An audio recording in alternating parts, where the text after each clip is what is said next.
interpret the things around us? Not just what we see, but how do you interpret everything about you? Your friendships, your goals, and the labels that people give you.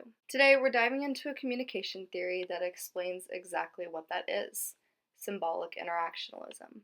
As a quote from the textbook states on page 55, says, but symbolic interaction is not just a means for intelligent expression, it's also the way we learn to interpret the world. A symbol is a stimulus that has learned meaning and value for people. A symbol conveys messages of how we are to feel about and respond to the object, event, or person in which it refers. End quote. So what does that mean for us? It means that the words we use, the gestures we make, and the labels that we give and receive aren't just empty sounds or actions, but they actually shape our reality. Every conversation is more than just words. As we've heard in many comms classes, the meanings aren't people.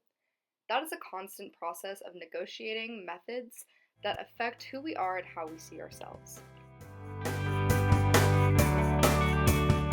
In today's podcast episode, we're going to explore how the symbolic interactionalism theory helps us understand identities, power, and social labels that stick with us, sometimes shaping our lives in ways that we don't even realize. We'll look at real-life examples, like how being called shy, loud, or bossy can shape our behavior, how we use these symbols every day, from emojis and inside jokes, to connect with others and create meaning. To fully understand this concept, we're going to go through the what, who, where, when, why, and how. First, let's talk about what this theory is. On page 53 of our textbook, it describes it as the ongoing use of language and gestures in anticipation of how the other will react in a conversation. So what does this really mean? In simple terms, symbolic interaction is a communication theory that explains how people use symbols such as words, gestures, and shared meaning to create and interpret reality through these interactions. It's about how we learn who we are by interacting with others, and those interactions shape the way we see ourselves. Every time you text with an emoji, wave at someone, or call yourself something, you're using symbols that carry meaning within your social circles. And these meanings aren't random. They are reinforced over time in our identities, our relationships, and the way that we interpret situations. So who's the nerd that came up with it? His name was George Herbert Mead, a philosopher and psychologist at the University of Chicago in the early 20th century. He studied how individuals develop self-concepts and identities through the social process. He never published a book, but his student, Herbert Blumer, coined the term symbolic interactionism in 1969 in his book Symbolic Interactionism: Perspective and Method. He emphasized how humans actively create meaning in their lives through interaction rather than just reacting to social structures. This information can be found in our textbook, on Wikipedia, and what I use, Brian S. Turner's 2000 article, The Blackwell Companion to Social Theory, 2nd edition. As for where this theory can be used, it can be used across a multitude of disciplines such as communication, sociology, or education. For this example, I'm going to use education, and this theory can explore how teachers and students' interactions shape participation, identity, and expectations that the students have. As an example, analyzing how praise and criticism can affect a student's self-concept. A study from BYU conducted by Dr. Paul Cladera shows that children focus up to tasks more than 30% more when teachers praise them for good behavior rather than reprimand them for being disruptive. This can also relate to a theory in comms that refers to as looking glass self, in which the child internalizes what perceptions others have of them to inform their own identity. From the same Turner article, we already know that symbolic interactionism was developed in the United States, specifically the University of Chicago.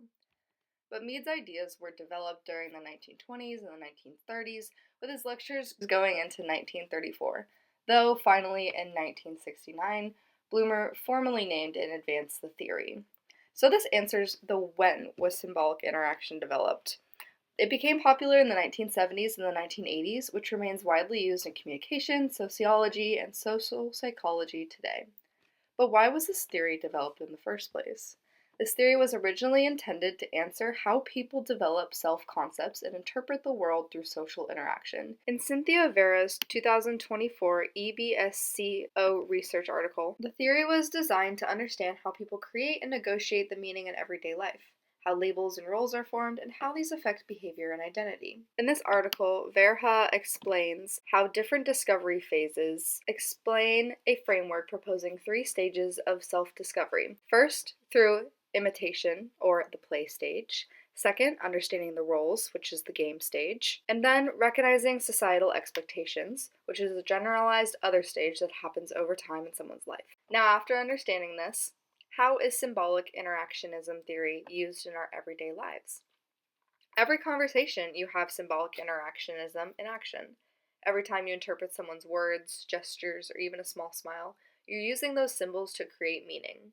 These interactions shape our reality, our relationships, and influencing how we see ourselves and others.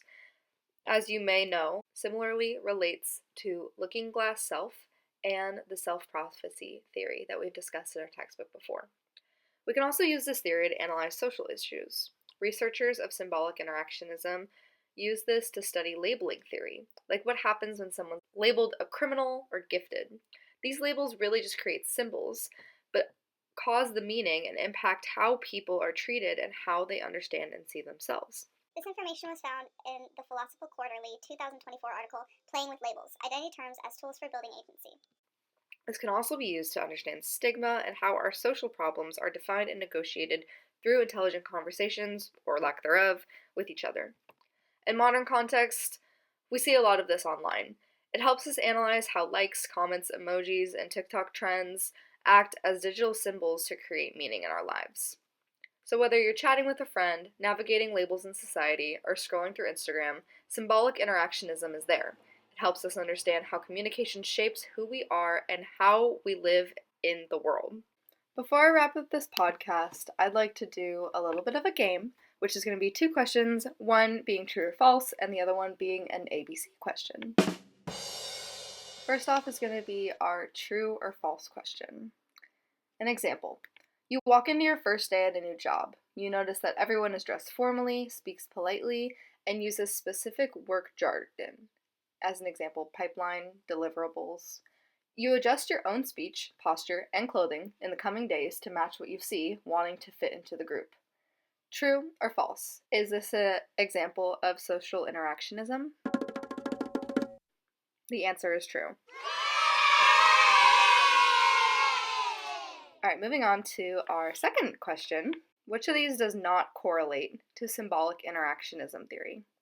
A. Self-fulfilling prophecy. B. Looking glass self. Or C. Agenda setting theory. The answer is C. Of course, it can be influenced, but it doesn't directly correlate like the other theories.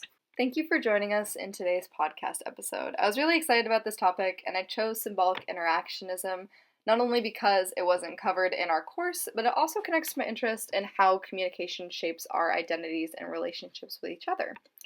Symbolic interaction teaches us that communication is more than just words, and it's how we continuously shape our identities, relationships, and reality within our own interactions. The labels we receive, the gestures we share, and the conversations we have all carry meaning. And as you go throughout your day, I encourage you to notice these symbols and how you receive them. Thank you for listening, and join us next week.